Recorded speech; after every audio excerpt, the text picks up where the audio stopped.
So, Dr. Laurel Gropper, we are so glad to have you here. I'm going to turn it over to you. All right. Sounds great. It's fun and an honor to be able to do this with you all. So I'm going to be talking very specifically, and we'll open it up to lots of questions and anything that you have personally to ask at the end. So I am private practice, and I am trained both in optometry, functional medicine. I'm IFM trained. I'm also a well coach certified health and wellness coach, and have a lot of background in multiple arenas. So I'm going to sort of take a very sort of a little bit of a functional and also a pragmatic approach to different things that come up for all of us and how you can make changes in your life to perhaps enhance or prevent some of the things that happen with time and age. So let me go to my first screen. I was just going to talk about again. We'll talk about some common ocular health problems, more on the ocular health as opposed to vision, talk about nutritional support that you can pursue, lifestyle choices that impact your vision and eye health, supplements for eye wellness, and then some supportive therapies as in sauna, red light therapy, and the emerging science of peptides. So hopefully that sounds interesting to you. And um, let me go to our next page. So I need to move this out. Oh no. I just moved it out of the way. Hey, Dr. Gropper, I see your slide that says understanding common health issues. Yeah, I just lost it, so bear with me. We all see it, but you Okay, can't so do see you your. see it now? Yeah, I sure do. Okay, perfect. All right. So we're going to start out. I'm going to talk a little bit about sort of the 5 or 6 most prevalent things that I talk about with my patients on a day-to-day basis. And so the number one thing I'm going to point to is macular degeneration. And right now, that is epidemic in our population. 1 in 10 Americans age 50 and older have early stage macular degeneration. 1 in 100 Americans age 50 and older have the vision-threatening late stage of macular degeneration. And you may know there's a dry form and a wet form, and we're not going to get into that. But what we're going to talk about is it is an oxidative stress to the eye, and that actually incorporates to oxidative stress on the body. And what does that mean, breaking it down to simplicity?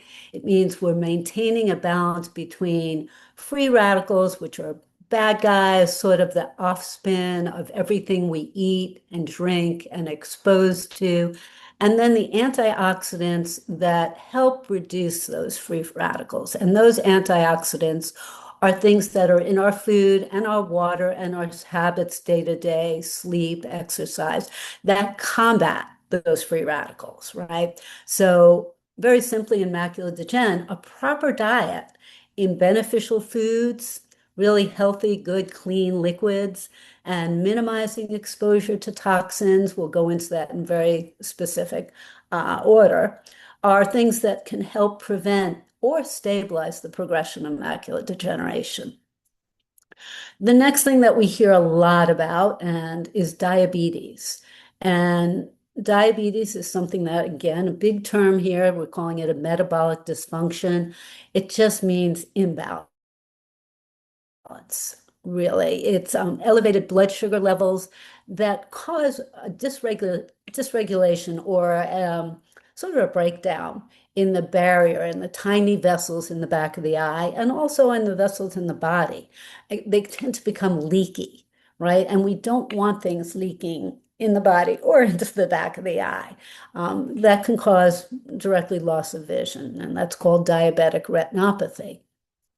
So we know that adopting, you may have heard this from Dr. Ingram, if anybody is addressing it, adopting a diet that's high in protein, high in fiber, and lots of those colorful vegetables is going to be vital. Keeping a low insulin resistance, maintaining stable, consistent meal times, avoiding those late night snacks that we always want to have, and ideally allowing a 12-hour rest period for digestion between evening meals and breakfast. And maintaining this again may get a little bit technical, but you may know something of a blood test called an A1C. It's a measure of your blood sugar over a 3-month period and tells us kind of, is that staying stable? Is it too high? Is it too, mostly is it too high? So maintaining an A1C less than 7 is really critical in diminishing the risk of diabetic retinopathy, or again, bleeding and leakage of fluid in the back of the eye that can cause loss of vision. A big concern also in diabetes is not only bleeding in the back of the eyes, but loss of sensitivity in our hands and feet, which is neuropathy, and then kidney disease, nephropathy. And all of this is preventable. For non-diabetics, which hopefully everyone is, decreasing insulin resistance by approaching some of these recommendations minimizes your risk of prediabetes and also retinal and ocular vision problems. All right, the next big one that we talk a lot about in my practice is glaucoma. Glaucoma is, again, another sight-threatening disease. It's actually a neurodegenerative disease along the spectrum of Parkinson's and MS. Doesn't affect the whole body the same way. It only affects vision. A lot of people know it as high eye pressure, and that is actually not correct. It is a disease of the optic nerve, which is the nerve that gives us the ability to see and motion and locomotion and movement and peripheral vision. So a big factor here, huge in preventing glaucoma, is one, having an eye exam, because there are no symptoms to glaucoma. You would not know it. All right. By the time you have loss of vision and glaucoma, you're in end stage. So there's no pain, there's no headaches, there's no blurry vision, floaters, flashes, anything like that. So one is yearly exams are elemental and a thorough dilated exam. Key factors in supporting that, assuming everything's healthy, is your sleep cycle, kind of in alignment with what we call the circadian rhythm. And that means with the rising and setting of the moon and the sun. So getting up with the rising of the sun and going to sleep with the setting of the sun, that really goes a long way to keep the optic nerve healthy and happy. Balanced blood pressure, not too high, not too low, and eliminating the swings. And then again, surprisingly, adequate hydration. So really making sure you're drinking enough water, which for me is 2 of these a day. This is 40 ml. All right, and then more of the common things that you'll hear about that are easier to manage are computer vision syndrome. We're all spending a lot of time looking at screens, and for some people, that can be a very high demand, depending on work or passions. And I have patients that are telling me on average 8 to 10 hours of screen time. But more recently, I'd say for most of us who are retired, it may be more like 2 to 5, surprisingly. But those are still a lot of hours. And screens themselves are not detrimental. It's our habits around our screens. And so the ergonomics of where you're sitting and your posture, your chin posture, ears over shoulders, feet on the ground, and making sure you're not doing anything with your chin, like an up posture like that or down. You want to have everything aligned because it decreases cervical issues and cervical, pressure on the neck and the cervical spine. But a really obvious thing is that we don't blink as much when we look at screens. We have a very reduced blink rate, and blinking is what re-wets the eye. It's what's responsible for keeping the surface healthy, hydrated. It nourishes it. It also protects it from inflammation and infection. So when we have a reduced blink rate, we tend to have a tendency towards a dry eye. Long hours of screen time, especially before 8 a.m. in the morning and after 8 p.m., are dysregulating or upsetting to the eye and our circadian rhythm. The biggest thing that we know, and Dr. Ingram and I were just talking about this earlier, is the discussion of blue light. So let me just say that the biggest thing with screens is you don't want to be on them before 8 a.m. or after 8 p.m. at night. And if you are, you want to use a red lens, a true ophthalmic red lens to block. A lot of times, if you drive by our house at night after 8 p.m., our house is red because we use a red light. um, one of the salt lamps for an orange glow, which helps to sort of down regulate and also starts increasing your melatonin production, actually, which is stored all day, but it starts the release of it so that you can start to relax into a nice, peaceful sleep. So the big thing about the screen time, if you're on it after 8 p.m. and not using a red lens or a red light, is that it dysregulates our melatonin and cortisol production, and it dysregulates your circadian rhythm so that you basically, big words, but you don't sleep as well. You don't sleep as long. It tends to get disrupted. You may pop up any number of reasons, but it can cause a disruption at 2, 3, 4 in the morning. If you look at the screen with red lenses on, that will help. But I often just say, get off the screens at 8 p.m., do something relaxing, stretch, massage, read, listen to an audiobook, and relax and prep for bedtime. The blue lenses and using blue light glasses, um, truly, I can't say there's a lot of credible research to substantiate that at this point.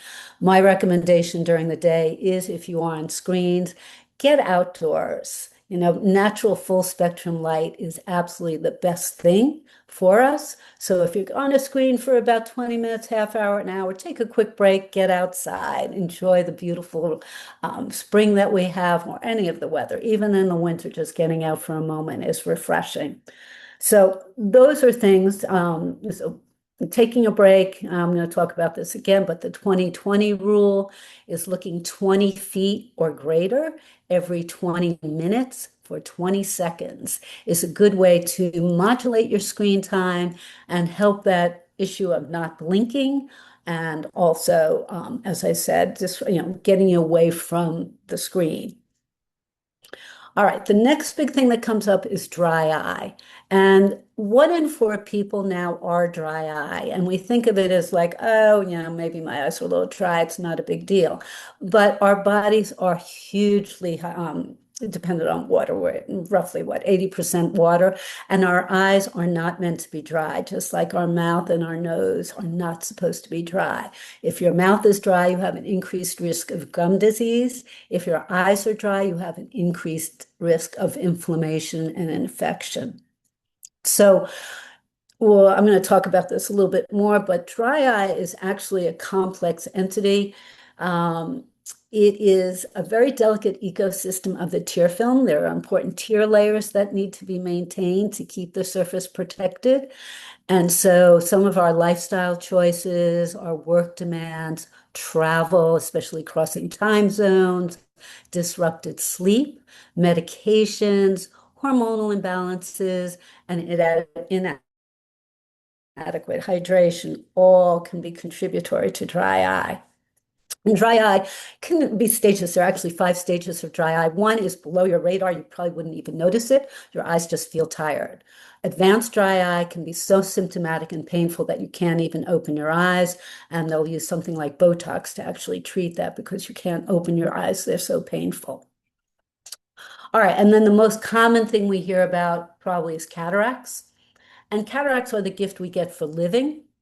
It is an oxidative process, meaning, again, getting back to those bad guys, the free radicals, they are produced by many of our lifestyle choices. And, you know, if we live long enough, everybody is going to get cataracts. Certainly by the age 50, everyone is starting to develop them, but we can slow them down. We can't eliminate them, but we can just definitely slow their progression. Certain conditions, autoimmune disease, metabolic syndromes, inflammation can accelerate cataract formation, trauma, impact injuries, motor vehicle accidents in particular, contributory. Environmental stressors, high ultraviolet exposure, noxious chemicals can accelerate formation. And then surgery, anesthesia, certain medications, particularly oral steroids, are definitely triggers for progression and sometimes unavoidable because we need them for treating our health. But just know they can contribute. And yeah, you may get a cataract quicker and not a big deal. Cataract surgery these days is a 9-minute procedure that returns you to normal sight. And it's not a bad thing. They actually found that a study, we used to wait until people were absolutely compromised visually to do cataract surgery. And then they did a mortality and morbidity study and found that early intervention in our 55 to 65 age range actually decreased morbidity, mortality, decreased risk of accidents, falls, and injuries. So there are benefits to cataract surgery, not something to be afraid of, but if we can make choices to prevent that, that's always preferable. All right, I'm going to go very quickly over this. I know time is precious. And so there are certain things I'm going to talk about macular degeneration where we want to clean up certain things called byproducts of glutamate. Glutamate is actually something helpful for our brain and our body, but too much is a problem. So let's talk about how we can remove those things and keep them at a minimum. So I call this the cleanup environment. And before we reach for supplements, there are certain things we can do to optimize and remove excess glutamate. One is sleep. Sleep is absolutely what we call the glymphatic flush. It absolutely cleanses the brain if we get a good night's sleep. The eye has its own similar waste clearance mechanism. And so the idea is to enhance that cleanup, to flush the brain and also allow the eyes to flush. Poor sleep increases the systemic inflammation. It doesn't allow this cleanup to take place, and we call it a fancy name, glass transporters that vacuum up excess glutamate. They can't be active. And again, disruptive sleep, sometimes we have no control over it, and we don't want to get too in the weeds about that.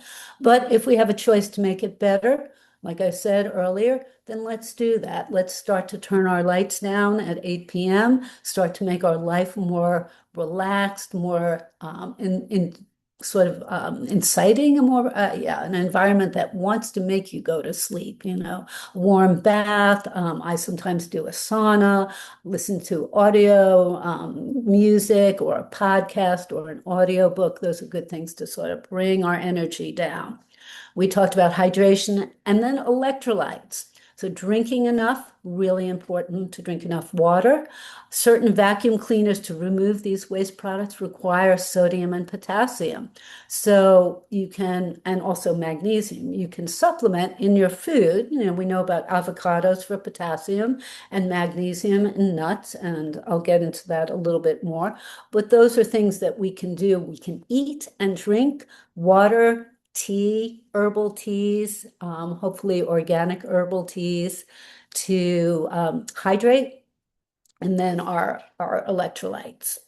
Next thing is a low glycemic diet. And what that means is high blood sugar is not good for us. It eliminates or complicates the cleanup, so to speak. We end up with something called aegis, which again is a fancy word, but they gum up the cleanup process, basically. So helping to keep your blood sugar low and stable by prioritizing fiber and protein is huge. And also making choices of our meal time and eating kind of in a very specific meal time. And so not going to bed or sleeping too close to when we eat. And again, I mentioned earlier about snacks.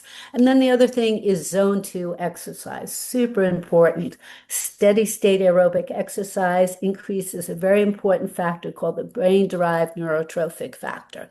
It acts as a neurologic shield, protecting our, again, fancy word, retinal ganglion cells, the cells that give our optic nerve the ability to see. It protects them, it makes them more resilient to the different stressors that we're exposed to. All right, some of the specifics on cleanups, right? Pumpkin seeds, powerhouse in this plant. They're high in zinc, high in magnesium, and they upregulate a very important receptor that helps clean up, the NMDA receptors. Wild caught cold water fish, salmon, sardines. I often say the smash foods, right? Salmon, mackerel, anchovies, sardines, and herring, very important. They provide DHA, which is structural for the retina, helps the cell membranes stay fluid enough.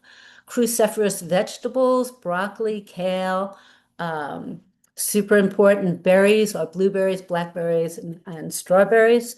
Protect the blood vessels. What do we want to stay away from?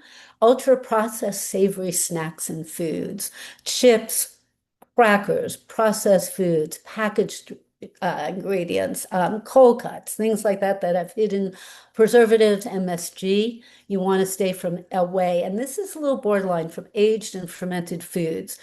They can be glutamate bombs. Certain things like kombucha and kimchi are good.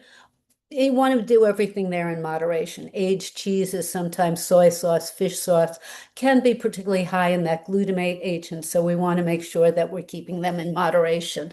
And then staying away from artificial sweeteners, especially aspartame, super important. So I often recommend honey, local, it's best, maple syrup, and then if needed, coconut sugar or sugar. All right, I want to talk quickly about dry eye. How are we doing on time? Um, It's 12:22. You're good. I'm We've good. got Okay. probably if we can do like I don't know 8 more minutes, and then we'll have enough time for questions, or maybe Okay. 5 more minutes. All right. So I'm going to just, this is just an anatomy of talks about dry eye. It is so important because dry eye blurs your vision. But I'm pointing to some glands here. If you look at that picture, they're looking at a lower lid on the left. You can see that there's nothing there. There's like clear little oil droplets at the base of the lid. And then if you move to the right, you start to see a white material. Those are plug glands, and that's what starts to gum up our tear film and cause a dry eye. So it's not that we don't produce enough tears. And that's a really important thing. We talked about sort of blinking and taking a screen break, a 20-20-20 rule. We talked about circadian rhythm for really also helping dry eye, poor sleep, late night screen use. Can lead to gritty, irritable eyes. Hormones are important, and certainly estrogen and testosterone have been found to be very contributory to dry eye. And then environmental factors like ceiling fans, car vents, plus, apnea masks can be complex, and also blow dryers and hair dryers. So those are things that we can make very deliberate changes in and be aware of that. And also medications, particularly, yeah, can cause a dry eye. So it's not that you're going to stop the medications, but we talk about therapy for the dry eyes. Whoops. Ah. All right. Simplest thing for dry eye is going to be heat. And I can also share my slides because we're not going to get through everything. But protracted deep heat for the eyes is something that is essential for dry eye. Cleaning the lid margins. We talk about IPL, intense pulse laser, red light therapy, and sauna, all very powerful for dry eyes. The red light therapy is medical grade red light therapy that you would use in the spectrum of 630 to 670, and something that you would have to do daily on a regular basis. And there are home units that are acceptable, like Juve and such. Okay, peptides are always something that we're interested in. And I'm going to actually move ahead. I do have a little bit more. Oh my God, there's so much here. Nutrition for the eye, why blue light, and why I have a problem with the blue light glasses. So just know that eating foods that are rich in lutein and zeaxanthin are super, super important. And where are they found? In cooked spinach, kale, broccoli, corn, orange and yellow bell peppers, egg yolks, super important. And then you can always think about supplementing in that, because if you don't eat those vegetables, then doing an AREDS2 supplement that has lutein and zeaxanthin in it can be very helpful. Um, what didn't we talk about? I think this is we've covered.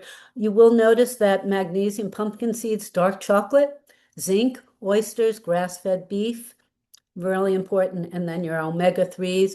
All of these things are going to help everything that we talked about today. A low glycemic diet, the internal sunglasses of your carotenoids like lutein, zeaxanthin, vascular support from your blueberries and bilberries and blackberries, glutamate protection, right, from the salmon, walnuts, all that, and your omegas. We stress sleep a lot. One thing I do want to talk about is the importance of trying to get 7 to 9 hours of sleep and also the exposure to early morning sunlight, getting out and just looking at the sky. If you can't see a sunrise, look at the colors of the sky. Look at the colors of the sky on a sunset. Really helps to regulate our circadian rhythm. And if you can do that in 3 days in a row, it can sometimes help to balance out and improve your sleep cycle. And then we talked about winding down, getting off of screens, reducing our exposure there. And then the use of red glasses, hydration. I think we covered most of this. Um,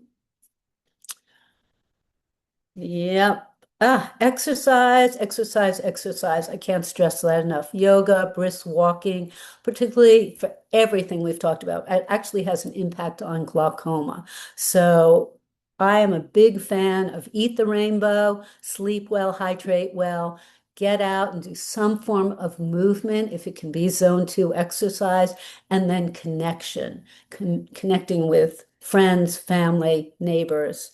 Um, if you can't get enough of certain nutrients, then supplements come into place. And the omega-3s, the arid supplements, probably are the ones that I lean heavily on. Turmeric can come into play. And yeah, all right, quickly on the emerging therapies with peptides and red light therapy and sauna. We do know that red light therapy recharges the energy cells, the mitochondria in our cells, and improves vision and can also improve the skin tone, but just performance um, of our cells. I'm going to stick with that. Sauna improves systemic circulation and helps with heat shock proteins and BDNF, which are both things that are essential for decreasing inflammation. And then the leaders right now on peptides are Visilutin, SS31, Epitalon. Not a lot of information on the phenylbutyronitrone right now. And then Dr. Ingram and I were talking about GSK copper peptides as an eye cream. And again, they can work very well. They're powerful anti-aging treatments that stimulate collagen and elastin, reducing fine lines, wrinkles, crow's feet, and things that kind of just make us look perkier and more alive. They're now adding hyaluronic acid and estrogen to these. And I would say I recommend those being compounded for the true benefits. And also, if you're thinking about anything that we talk, one, you talk with Dr. Ingram, but also talk with your eye doctor. All right, I ran through a lot. I do have some things that I can have available as PDFs. I am a big fan of Dr. Deanna Minich and her Eat the Rainbow toolkit. I hand that out to patients every day. I have a wonderful vagal toning infographic that I use, and I didn't even get to talk about vagal nerve and the impact on the eyes, but vagal toning, humming, singing, chanting, forest bathing. Oh my God, there's so many things, but I have a great handout on vagal toning and then also handouts on how we can do an ocular sweep or the glutamate cleanse using certain foods like macula smoothies and recipes. Shoot, that's a lot. Wow, thank you, Dr. Gropper. And just to remind people that your practice is Chapel Hill Eye Care, and it's an easy to find website. Um, if they want to make appointments or get more information. And I promise everybody, I did not prompt her to say the exact same things that Mary and I talk about. Sleep, vegetables, sunlight, breathing. It's just that's how Exercise. important this is. Yes, absolutely. And connection. That's why it's so good that you come together in community, Yes. right? And I do want to open up to people, but you said not blue blocking glasses, but actually I misspoke. Mary has gotten these glasses. Is that what you mean by red glasses? You know what? I have lost my, are they red? Yeah, they're red, Yes. and it's by a company called Hedron. Okay. I don't know Hedron, but I can research it for you. But typically, yeah, if it's a deep dark red lens, Mm. that's what you It's want. very red, very Yes. funky looking. Okay. Perfect. Yeah. With that, So, I want to make sure mhm, that my friends in my community have questions too. mhm. Um, my group tends to be pretty polite, but just go ahead and start asking questions, unmute yourself.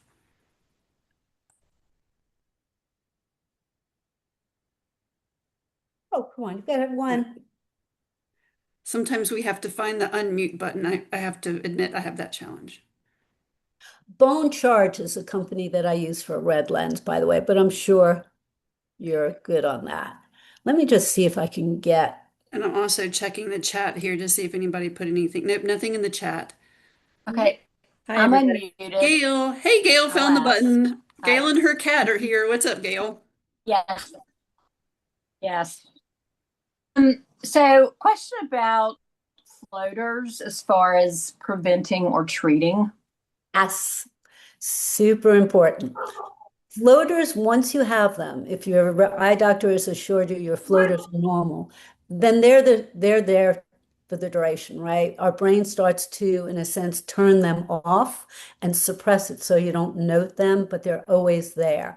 Looking at blue skies, white walls, will make them very obvious, sometimes blue screens. The important thing about floaters is new onset floaters, right? So a new floater that you are seeing all day long is something that's an urgent emergency, right? A new floater can be an indication of a rip, a tear, a bleed, or inflammation in the eye. So it's important to learn the distinction between a new and an existing floater. And I often tell patients if they see me and I say, everything looks good, you do have floaters, you do have a vitreal detachment, maybe, those are normal. It's not the result of an eye disease or an eye inflammation. Then I ask them to go outside, look at a blue sky one day, cover right eye, cover left eye, look at the sky and identify your floaters. Know them, because then if you have a new floater, you will know it. A new floater will be there persistently, regardless of lighting. And that's how you know. Now, can we prevent floaters? Hydration. So basically, it is a dehydration of the vitreal sac in the eye and it contracts forward. Um, the better hydrated you are, sorry, it's a deep theme here, the less apt to happen. But sometimes, just by the nature of our eye anatomy and sort of our body chemistry, floaters are going to happen. And so I would say definitely hydrate, but know that sudden onset floaters or flashes of light, quick, sort of like lightning flashes on the sides of the eye, is a reason to call your eye doctor immediately and just make sure it's not a rip, tear, or a detachment. Does that Okay. help? Does that answer your? Yes. Yes, thank you. Anybody else? I have a question. Yeah. And thank you for being here today. It's been fantastic to hear you. I've been having lunch, so I've been off camera, so my apologies. You mentioned red light, and I think I'd just like to know a little bit more about uh, you kind of went through the slide so quickly. I think I missed some of the details there. Yeah, so one, I can make my slide deck available to you, Okay. but medical grade red light in the spectrum of sort of 640 to 860 um, can be very effective at stimulating the mitochondria in our cells. So the mitochondria are the organelle that actually produces energy, right? And they are very influential in keeping everything running smoothly. So red light therapy, I personally use a Juve full body red light therapy, and I stand in front of it for 10 minutes in the front, 10 minutes in the back every morning. It's something that I do after, sort of before or after meditation for me.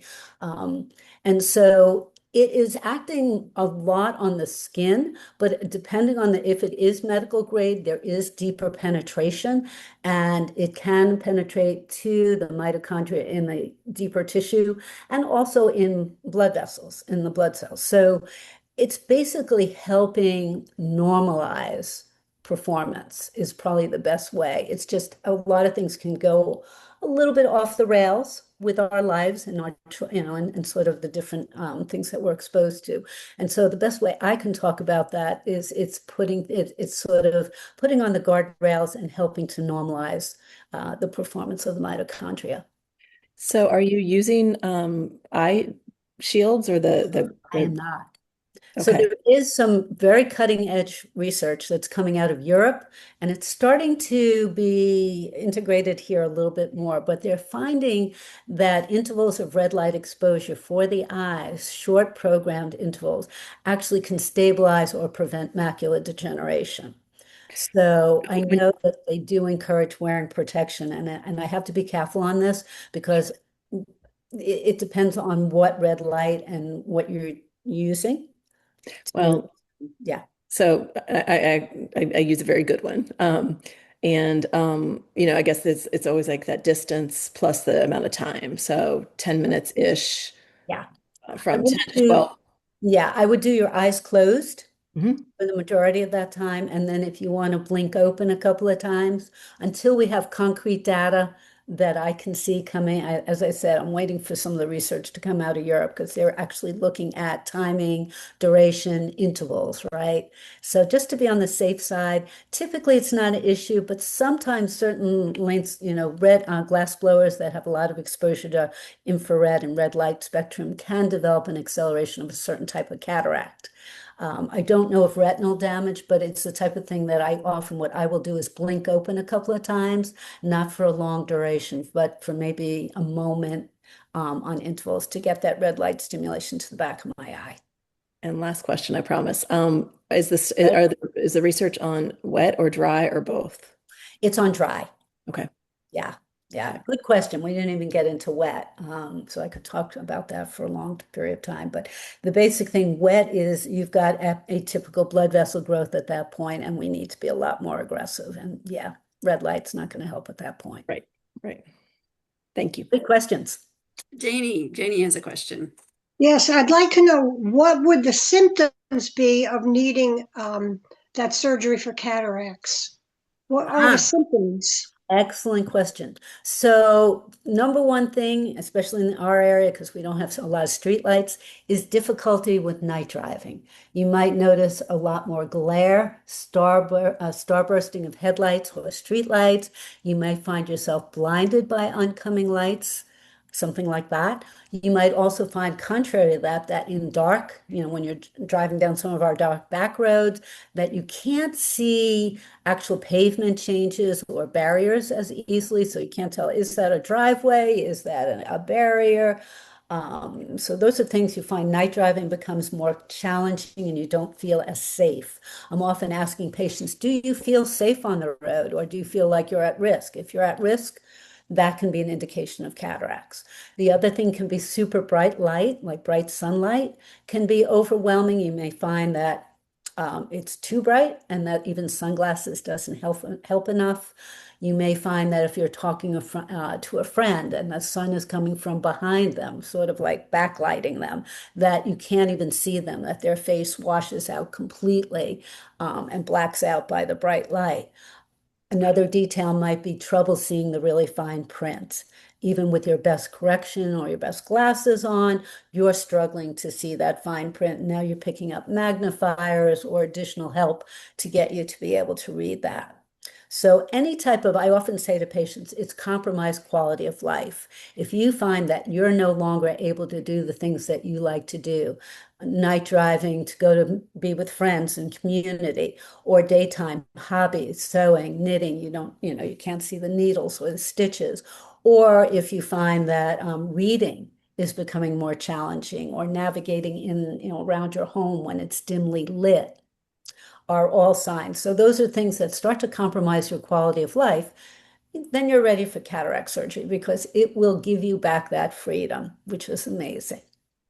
Thank you very much. I appreciate your input. Thank you very much. Ah, my pleasure. My father just had his cataract surgery, and he is so excited.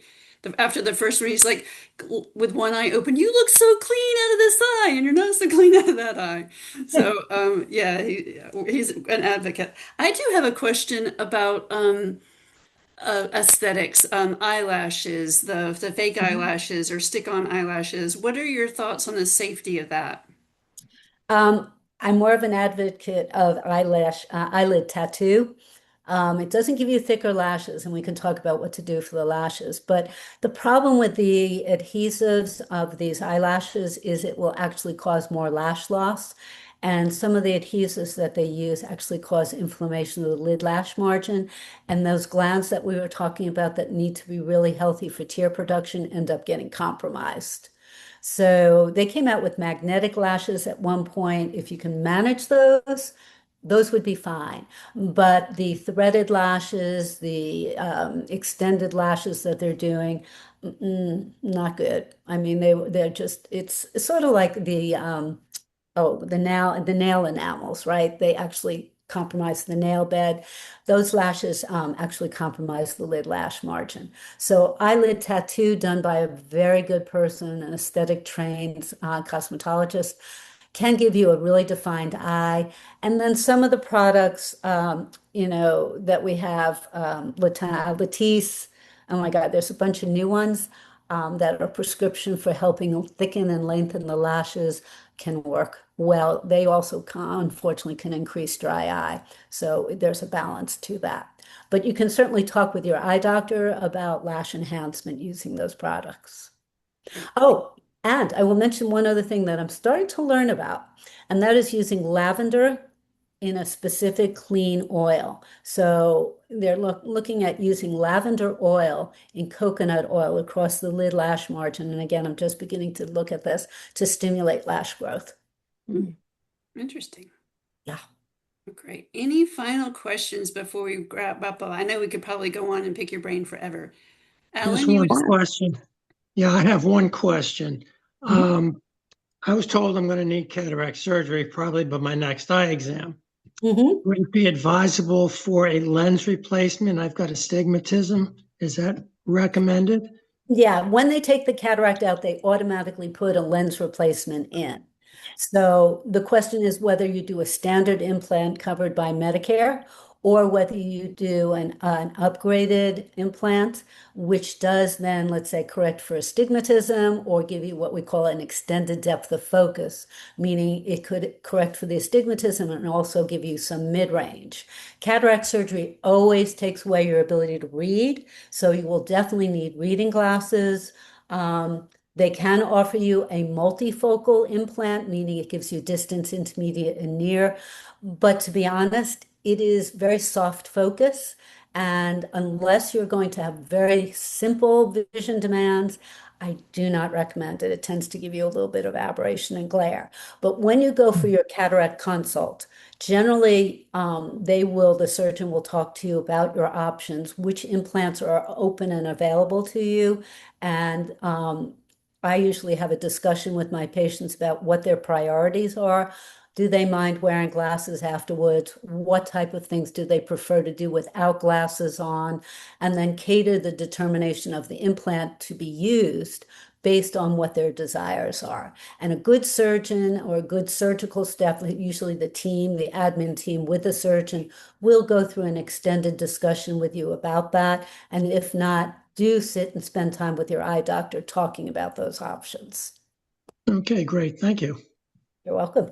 There's also a robotic piece to cataract surgery that I highly encourage. All of these things do add, Medicare only covers basic surgery. So implants and all these little extras, which make it perfect, to be honest, it's an amazing vision, can add several $1,000s to your surgery per eye. So it's a benefit though, because you may not need to pay for those glasses afterwards. So Thank I you. have a quick question. I heard that castor oil was pretty good for eyelash growth and well, pretty much hair growth all over. How true is that for eyelashes? that is something. Castor oil is really good for also treating dry eye. Castor oil, mineral oil, and coconut oil. So I'm more of a fan of coconut oil. Actually, castor oil is a little thick and sticky. But if you can use that without irritation and without it blurring your vision, I say try it. The data is a little bit soft on it, but it won't hurt you. Now, Dr. Grouper, for dry Thank eyes, you. are people putting these oils in their eye or in their eyelashes? So I have them close their eyes and rub it across the lid lash margin. for dry eyes as well as growth. Yeah. And the two that I really stress for those are mineral oil and coconut oil. And coconut oil has both of them, but coconut oil has lauric acid in it, right, which is an anti-inflammatory. So it is wonderful at helping to the extent that we talked about dry eye. It helps with the inflammation at the lid lash margin and also hydrates so that you can take care of the fine lines and yeah, some of the wrinkles. Can I ask you a follow-up question to that? Mhm.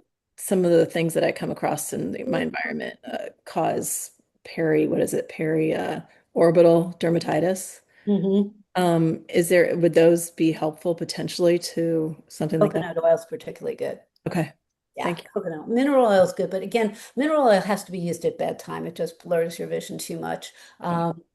Yeah, so I'm just thinking about perioral because otherwise I use something called Desowens, which is a steroid cream.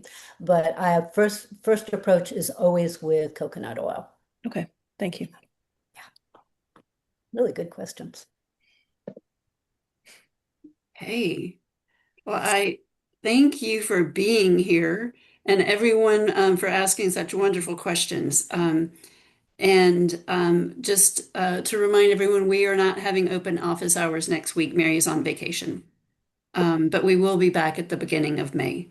So thank you, Dr. Groper. And hopefully, if people need your services, they can reach out to you in Chapel Hill.